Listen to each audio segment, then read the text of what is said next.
मौत का कर्ज, ये कवर चित्र है दोस्तों।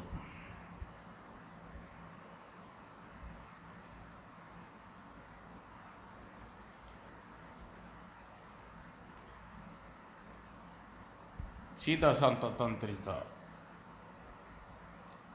ओम यही काली श्री। एक दिन तांत्रिक महाराज जी, जल्दी चलिए, सूबेदार राम सिंह की बेटी को किसी प्रेत से विषुवत होकर अजीब अजीब हरकत कर रही है। चिंता मत करो, मैं अभी चलकर उससे प्रेत की साया को उतार दूंगा, बस मुझे अपना सामान वाला थैला ले लेने दो। फिर तांत्रिक नारायण उस व्यक्ति के साथ सुबेर दास राम सिंह के घर की ओर चल दिया। सुबेर दास की बेटी कितनी उम्र है बेटा? यही कोई 7-8 वर्ष की होगी।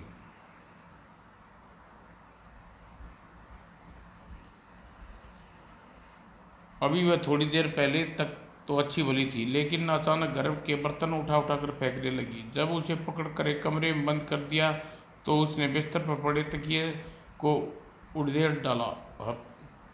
जल्दी ही सूबेदार राम सिंह के घर पर पहुंचा। आइए आइए महाराज, देखिए मेरी फूल सी बच्ची को क्या हो गया है। कहाँ है आपकी बच्ची? इधर है महाराज। नारायण ने जैसे ही बंद कमरे की ओर बढ़ा, हा हा, मूर्ख तांत्रिक क्यों अपनी सामत बुलाने चला आया? ओह, यह अवश्य ही कोई शक्तिशाली प्रेत है, मुझे सावधानी से काम लेना होगा। नारायण दत्त ने थैले से 2 नींबू निकाले और एक एक लौंग और हरी मिर्च टांग कर उसे बंद दरवाजे के सामने रख दिया और बैठकर कोई मंत्र पढ़ने लगा। ओम नमो भगवती महाबली प्रकाय भूत प्रेत पिशाच शक्ति डाकिनी यक्षिणा पूजना। और बारी बारी यक्ष राक्षस बेताल ग्रह के राक्षस सेवन वन भजन भजम मरण मरण। पूछिएगा तांत्रिक जीवन भर क्या रोएगा, पछताएगा तांत्रिक जीवन भर रोएगा। तभी बंद कमरे से चीख की आवाज़ गूंज उठी। अरे, मेरा मंत्र तो पूरा भी नहीं हुआ, फिर वह चीखी क्यों? और नारायण ने लपक कर द्वार खोला। जैसे ही भीतर झाँका, क्या हुआ मेरी बच्ची को? मुझे बहुत दुख है सूबेदार, मेरा मंत्र पूरा होने से पहले ही प्रेत अपनी बच्ची को अपना शिकार बना डाला। Oh no! नहीं, कुम्हार के लड़के की तरह तुमने मेरी बच्ची की भी जान ले ली। देखिए, आपके दुख को समझता हूँ, लेकिन आप मुझ पर लांछन मत लगाइए। कुमार के बेटे ओझा द्वारा चिमटे से पीट जाने के कारण पहले ही मरणावस्था में था। मेरे मेरे कर कुछ करने से पूर्व ही मर चुका था। परंतु वहाँ मौजूद अन्य लोग आक्रोश से चीख उठे। नहीं तांत्रिक, तूने इस बच्ची की जान ली है, तुम हत्यारे हो, इस गांव से बाहर निकाल दो। हाँ हाँ, इसे बाहर निकाल दो। और उसी दिन गांव की चौपाट में नारायण दत्त को एक के बाद एक दूसरे बच्चे की मौत का उत्तरदायी मानते हुए इसे गांव से निष्कासित किया जाता है। यह सरासर अन्याय है, लेकिन पंचों का फैसला अटल है, तुम किसी की नहीं सुनी गई। अतः श्याम को नारायण को दुखी मन से अपनी पत्नी के साथ गांव छोड़कर शहर की ओर चल दिया। गांव वाले मुझे कितनी गलत समझ रहे हैं, यह बात मुझे जिंदगी भर दुख रहेगा। न जाने हमारे नसीब में अब क्या है, ठोकरें खाने लिखी हैं।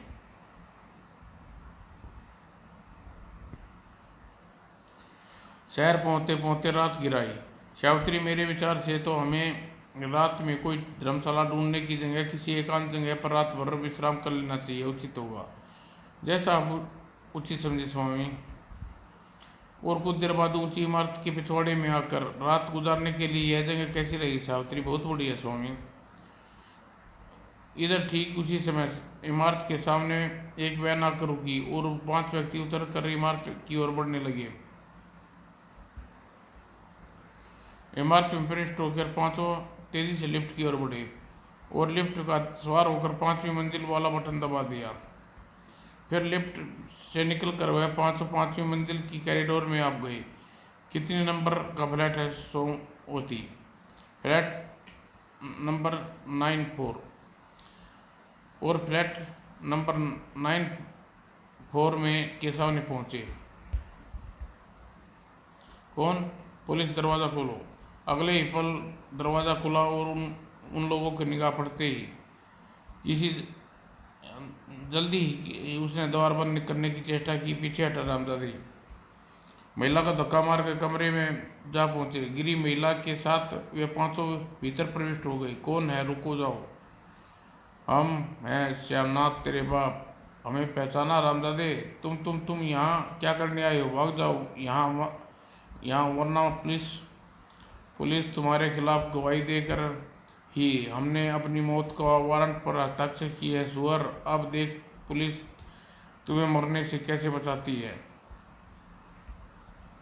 स्वामी, मेरे स्वामी को छोड़ दो। तुम लोग यहाँ से दूर चले जाओ। हाँ हाँ, तुम तीनों को जाना होगा।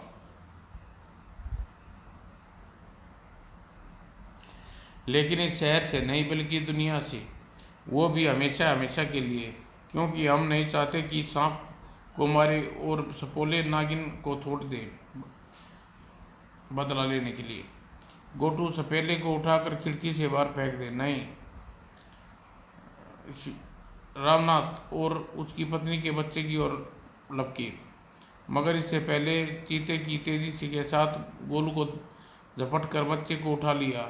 मम्मी, डैडी बचाओ। हा हा, गर्मी है सपेले में। श्याम रामनाथ ने अपनी पत्नी और बच्चे को बचाने के लिए उनकी ओर लपके। नहीं, छोड़ दे मेरे लाल को। खबरदार, रुक जाओ वरना इस सपोले से पहले तुम दोनों का काम तमाम कर दिया जाएगा। और जैसे ही गोल्टू को वहाँ पूरे वेग के साथ उस बच्चे को खिड़की से बाहर उछाल दिया। तूने मेरे लाल को जान ली कमीने, मैं तेरा खून पी जाऊंगी। गू गू गू गू गू गू, ऐसे नहीं मानेगी। और फिर सुनीता।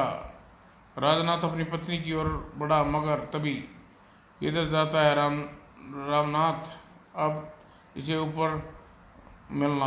आह। और फिर तड़ा खचाक धाएं। बेदर्दी के साथ जान लेने के बाद जल्दी चलो। और वे पांचों वहां से भाग निकले। और इस घटना के 20 साल बाद, बेटा ब्रह्म, तुम्हारी आवारागर्दी की आदतें कति पसंद नहीं। हरिदत्त के साथ काम में हाथ बटाया करो। जाने भी दो, हर समय मेरे लाल के पीछे पड़े रहते हो। अभी तो इसे खेलने खाने के दिन हैं। माँ ठीक कहती पिताजी, कॉलेज में तो पढ़ रहा है मेरा भाई। हाँ, इस घटना के बीते लगभग 20 वर्ष तो हो चुके हैं। और इस बीच छोटा तांत्रिक कहलाने वाला नारदत्त उसी शहर में एक प्रतिष्ठित तांत्रिक बन चुका था। आजकल अपने दोनों बेटे हरिदत्त और ब्रह्मदत्त के साथ आलीशान मकान बंगले में रह रहा था। जानता हूँ कितना पढ़ रहा है तुम्हारा भाई। पढ़ने की जगह सारा दिन आवारागर्दी करता रहता है, वरना एक क्लास में 2 बार फैलना होता। इससे यही अच्छा है कि तुम्हारी भांति तांत्रिक बन जाए और कम से कम तुम्हारी भांति मेरा नाम रोशन करता। कोई बात नहीं पिताजी, अब की बार ब्रह्मदत्त अवश्य पास होकर दिखाएगा। और इधर 20 सालों में वे पांचों खूनी बदमाश किरण कुमार, महेश, सोमवती, गोल्टू और जग्गा शहर के प्रतिष्ठित सेठ बन चुके थे। मगर सफेद पोशी की आड़ में काले कारनामे में पनपने में कोई कमी नहीं दिखाती थी। बस टानी माल आ गया है, उसे गोदाम नंबर 2 में पहुंचा दो। उधर हरिदत्त अपनी तंत्र शक्ति में बैठा तंत्र साधना में लीन था। साथ ही ओम भगवती चाली कवाली और समस्याओं को तांत्रिक शक्तियों द्वारा साधन करता रहता। आप निश्चिंत होकर अपनी बेटी को अपने ससुराल भेज दें। अब वहाँ के लोग उसे उनसे एक आने की भी मांग नहीं करेंगे। आपको मैंने अपने सम्मोहन पास में जकड़ लिया। मुझे पूरा विश्वास है। बहुत बहुत आभारी हूँ। यह छोटी सी भेंट स्वीकार कीजिए। एक दिन श्याम हरिदत्त अपने तंत्र कक्ष से वापस लौटा। सावित्री मेरा अपना बेटा नहीं है, मगर लगन और तंत्र साधना के बल पर वह आज मेरा नाम ऊंचा कर रहा है। बल्कि मेरा अपना खून मेरा नाम मट्टी में मिलाने पर तुला है। यह पिताजी क्या कह रहे हैं? मैं उनका बेटा नहीं हूँ तो फिर मेरे माता पिता कौन है और कहाँ हैं वे? उसी क्षण मन में एक निश्चित करता हुआ हरिदत्त अपने उल्टे पांव हो लिया। अपने प्रश्नों का उत्तर अपनी तंत्र साधना द्वारा स्वयं ही ढूंढूंगा। और अपने तंत्र कक्ष में पहुंचकर वह एकागी होकर समाधि लगाकर बैठ गया। और फिर सच्चाई जानते ही हरिदत्त के दिल में हाहाकार मच गया। और नहीं, और नेत्रों में अपार वेदना से उमड़ पड़ी। ये ईश्वर, तूने मेरे माँ बाप और मेरे साथ कैसा अन्याय किया। और अगले दिन रात होटल डिंगडांग में पांचों शैतान बैठे किसी की प्रतीक्षा कर रहे थे, बार बार द्वार की ओर देख रहे थे। तभी हरिदत्त ने वहां प्रवेश किया। लो भाई, सात्विक तांत्रिक भी गला तर करने यहाँ आ गया। हा हा हा, क्यों ना करे भाई, ऐसे लोग बिना पिए तंत्र साधना होती है जो ये होती जो नहीं है। हा हा। और हरिदत्त एक खाली टेबल पर बैठ गया। योर ऑर्डर सर, एक पैक विस्की। और सिद्ध हरिदत्त ने मेज पर शराब का एक पैक पहुंचा, मगर उसने हाथ पैक पर जाने की बजाय गले में पड़ी माला पर चला। और फिर आंखों एक क्षण के लिए बंद की। दूसरे क्षण बिना छुए उसका लबालब पैक आधा नजर आने लगा। और फिर और कम रह गया। और कम होते देख जैसे पैक सारी शराब नाराज हुई। उसी क्षेत्र में गोलू की आंखें एक विचित्र सी चमक, शरीर में तनाव पैदा हो गया। वह अजीब सी आवाज में पुकार उठा, मामा। वाह, हा हा, यह गधे की तरह क्यों रेंग रहा है? अरे गोल्टू, क्या हुआ तुम्हें? तुम्हारी आवाज भैंसे मैं तेरी हंसी वैसे तू मेरी हंसी उड़ाता है, अभी तेरी खबर लेता हूँ। और इससे पहले गोल्टू उसके साथी कुछ समझ पाते, तू मेरी हंसी उड़ाता है गंजे, मैं तेरा खून पी जाऊंगा। और गंजे व्यक्ति की आंखों में खून उतर आया। तूने मुझे गंजे को छेड़कर अपनी मौत बुला ली हरामजादे। अब मैं तुम्हें हाथे से कोई नहीं बचा सकता। मैं तेरी खोपड़ी फोड़ दूंगा टकलू। और दूसरे ही क्षण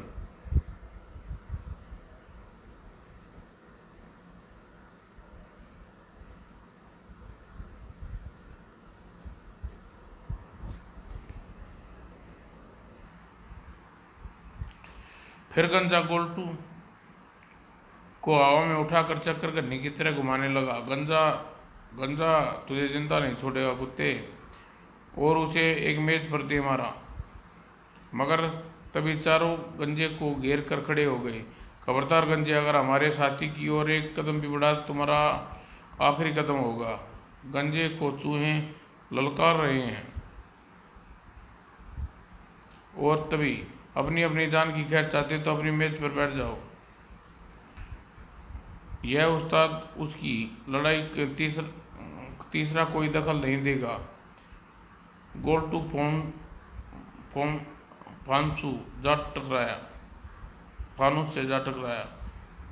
फिर गंजे ने गोल्टू को दोबारा उठाया और पूरी शक्ति से फानुस की तरफ उछाल दिया। और इसी के साथ ही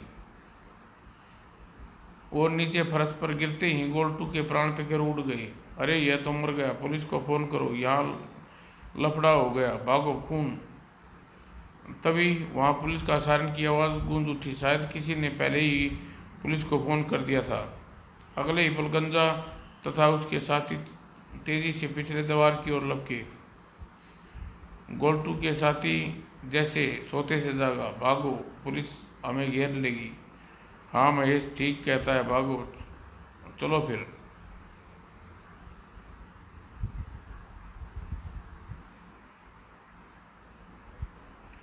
वह चारों पिछले द्वार से भाग निकले। फिर हरिदत्त अपनी सीट से उठकर मुख्य द्वार की ओर बढ़ा। अब मुझे यहाँ से निकल चलना चाहिए।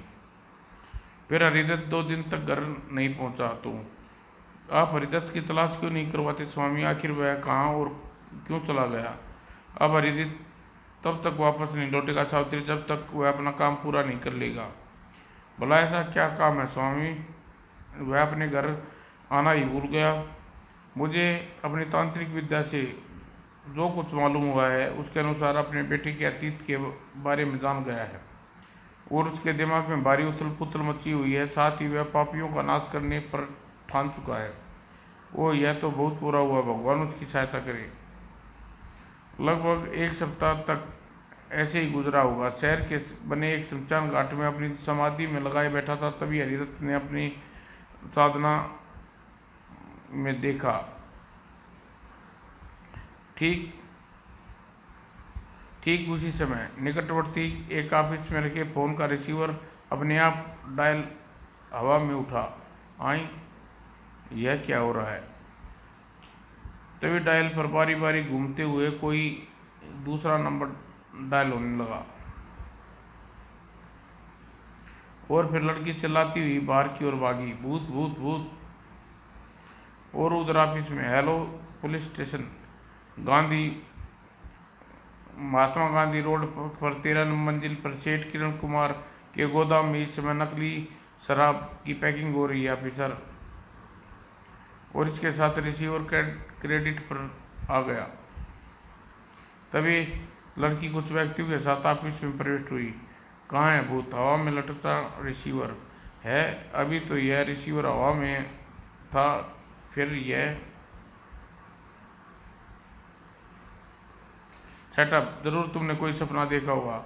1000 बार कहा है घर से आते समय उपन्यास मत पढ़ा करो, लेकिन सर। और गोदाम अचानक ही क्या बात है? तुम लोग आप कैसे रहे हो? सर, बाहर पुलिस आ गई है। ओह, फिर भागो। और फिर चारों पिछले द्वार की ओर भागे और द्वार से निकलकर सामने खड़ी कार की ओर दौड़ पड़े। फिर तभी तुम लोग चारों तरफ से घेर चुका है। भागने की कोशिश करना बेकार है। भलाई इसी में है, स्वयं को कानून के हवाले कर दो। परंतु किरण कुमार इंस्पेक्टर की चेतावनी की परवाह करते हुए ड्राइविंग सीट पर पहुंचा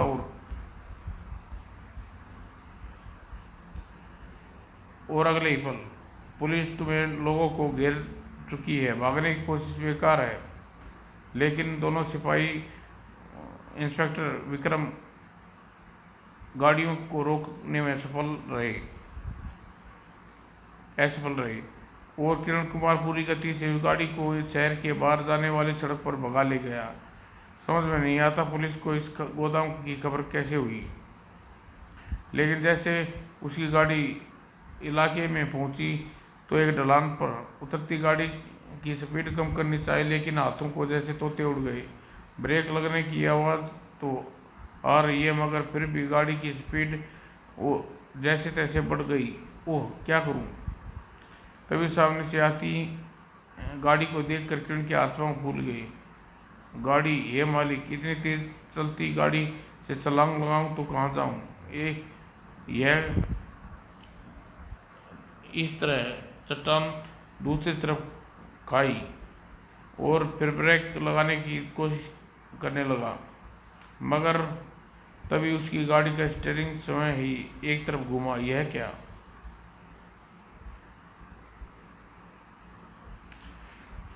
उसने स्टीयरिंग को दूसरी तरफ घुमाना चाहा, मगर स्टीयरिंग टच से मस नहीं हुआ।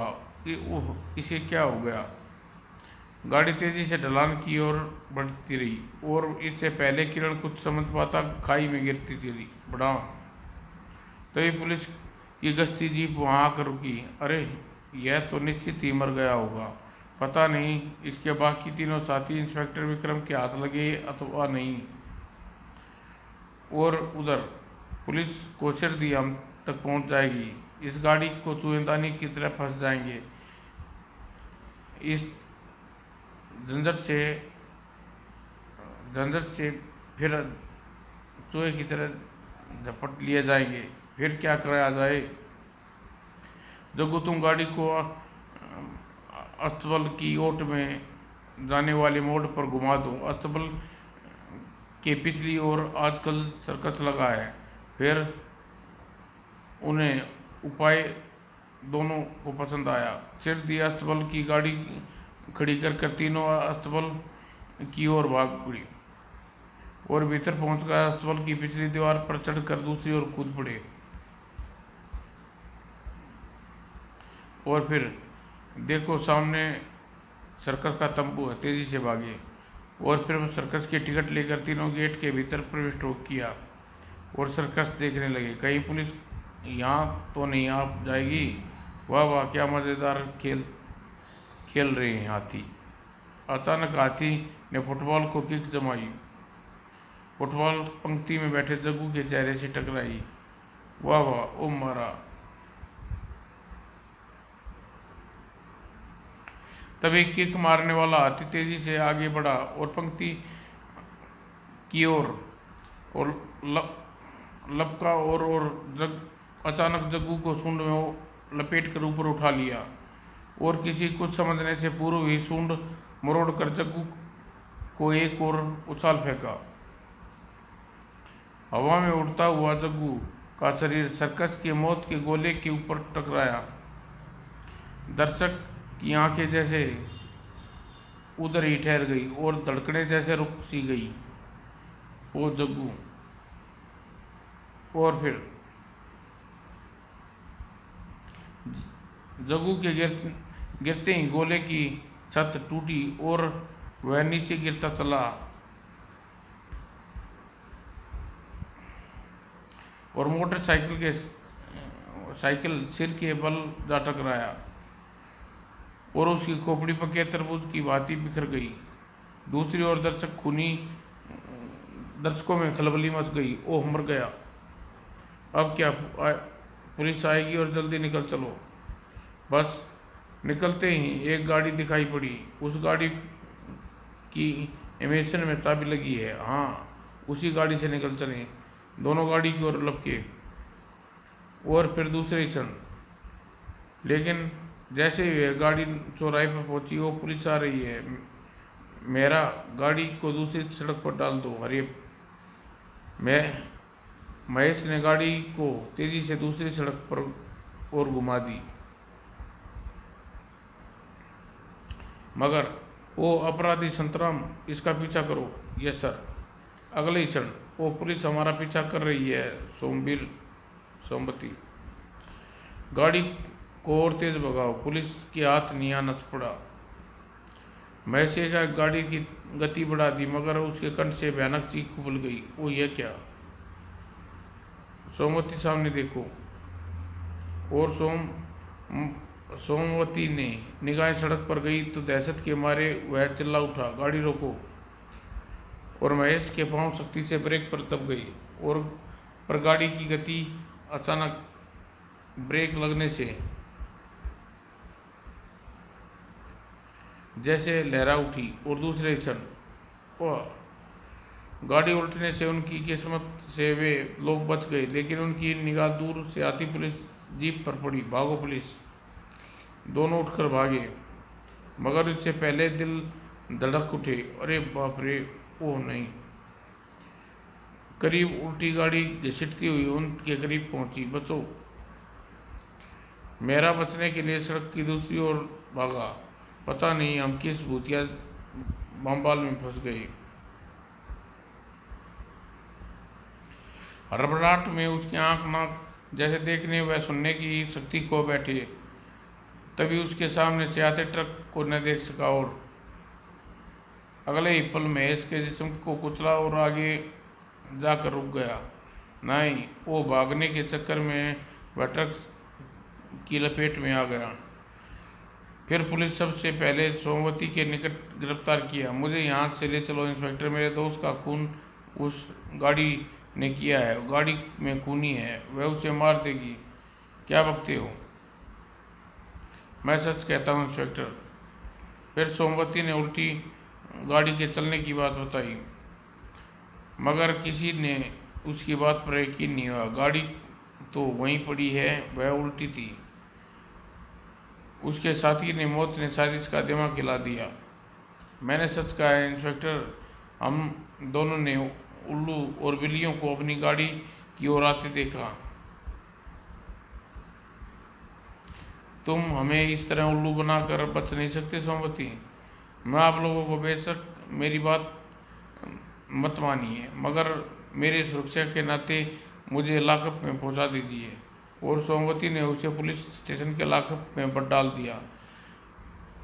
वह समय आधी रात का वक्त था। लॉकअप में पड़ा सोमवती चैन की सांस सो रहा था। रात की ड्यूटी पर तैनात पुलिस कर्मचारी उब रहे थे।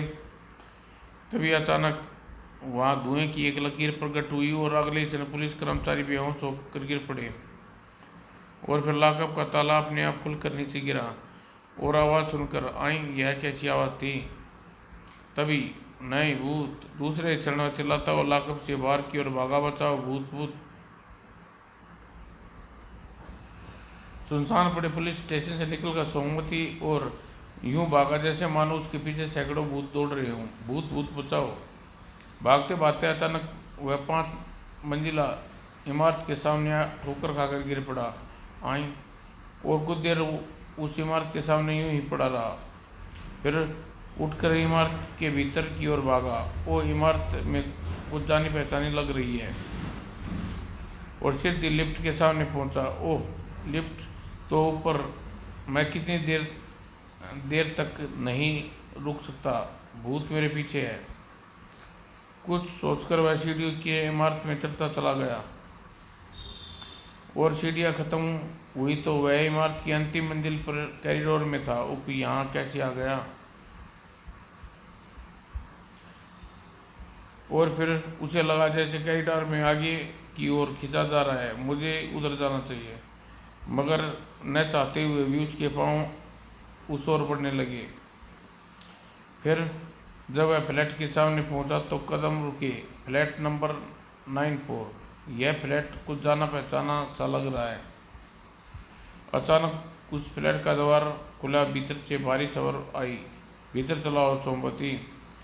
है कौन है जो मेरा नाम जानता है, मुझे बिना सोचे समझे भीतर आने को कह रहा है? लेकिन सोमान में बंधा सोमवती भीतर जाने के लिए विवश हो गया और वह जैसे ही भीतर पहुंचा, आओ सोमवती, तुझे मारने से पहले मैं तुम्हारे पापों को याद दिलाने के लिए मैंने तुम्हें यहाँ बुलाया है। याद करो, तुम इस फ्लैट में कभी रामनाथ और उसकी पत्नी अपने 4 साथियों के साथ मिलकर मार डाला था। हाँ हाँ, मुझे याद आ गया। मैंने उनके पुत्र को भी उस खिड़की से बाहर फेंक दिया था। मगर तुम कौन हो और यह सब कैसे जानते हो? मैं वही 5 वर्षीय बालक हूँ जिसे तुमने खिड़की से बाहर फेंका था। क्या सच? हाँ, आज से 20 साल पहले मैंने तुम्हारे बाकी 4 साथियों को अपने माँ बाप की मौत का बदला ले लिया और अब तुम्हारी बारी है। नहीं, तुम झूठ बोलते हो। 5वीं मंजिल से गिरकर कोई जिंदा नहीं बच सकता।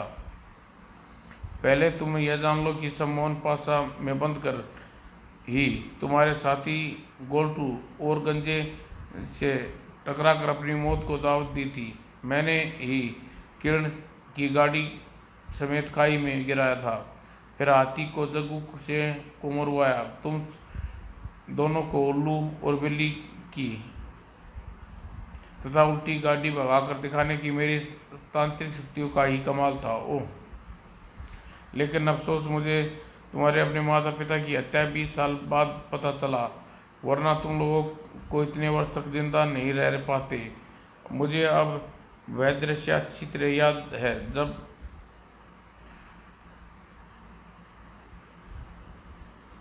और दहशत से आंखें इसके सामने वह दृश्य घूम उठा जब वह खिड़की से बाहर फेंका गया था।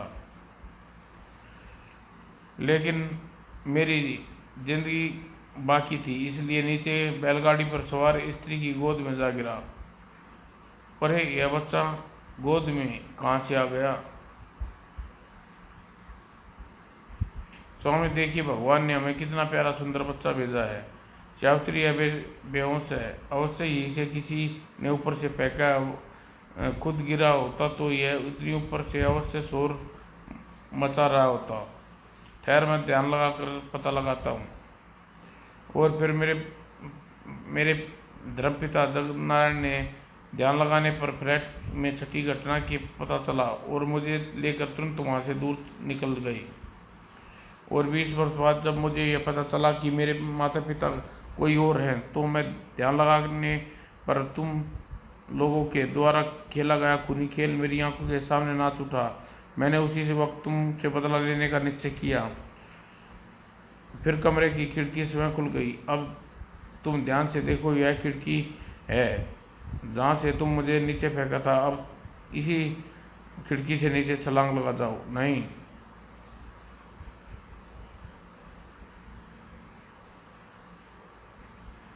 और जैसे तुम